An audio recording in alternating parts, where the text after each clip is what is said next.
Hello বন্ধুরা, এটি simple life একটা ছোট্ট ভিডিও নিয়ে আসলাম। আজকে বানালাম কচুরলতি। তোমরা তো সবাই রান্না করো, আমি এইভাবে রান্না করি। তোমরা কিভাবে রান্না করো আমাকে জানিও। দেখলে আমি কচুরলতিটা ছুলে ভালো করে নিয়ে জলে সিদ্ধ করে নিয়েছি। তারপরে একটু তেল দেব, দিয়ে এবার তোমাদের দেখতে পাচ্ছ যে কেউ আমার কড়াইটা নিয়ে কিছু ভেবো না। আমার এই কড়াইটা এরকমই বহু বছর ধরে এইভাবেই রান্না করি। তো আমি একটু কালো জিরে দিয়ে দিলাম, একটু পেঁয়াজ দিয়ে দিলাম। তো পেঁয়াজটা লাল লাল করে ভাজা হবে। তো তার সঙ্গে আমি এবারে এই কাঁচা লঙ্কা, চেরা কাঁচা লঙ্কাগুলোও দিয়ে দেবো। দেওয়ার পরে এই টমেটো কুচি করে রেখেছিলাম সেটাও দিয়ে দিলাম।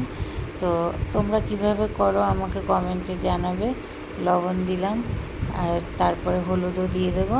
দিয়ে নাড়াচাড়া করে যখন দেখবো একটু টমেটোগুলো নরম হয়ে গেছে, তো আমার সিদ্ধ করা এই কচুরলতিটা আমি দিয়ে দিচ্ছি। তো দিয়ে নাড়াচাড়া করে নেব। তো এইভাবে আমি খুব ভাজা ভাজা করে খেলে আমার খুব ভালো লাগে। তোমরা কিভাবে খাবে না খাবে সেটা তো তোমরা তো ভালো করে জানো।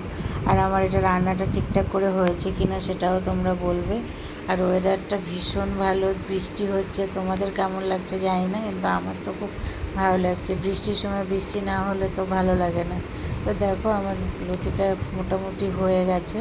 তো এরকম ভাজা ভাজা করেই নিয়েছি, শুকনো করে একদম। তো গরম ভাতের সঙ্গে খুব ভালো লাগে। তো তোমরাও একবার ট্রাই করে দেখো আমার এইভাবে লতিটা। তো ভিডিওটা আজকের মতো এখানেই শেষ করলাম। ভালো লাগলে তোমরা লাইক কমেন্ট করো। টাটা।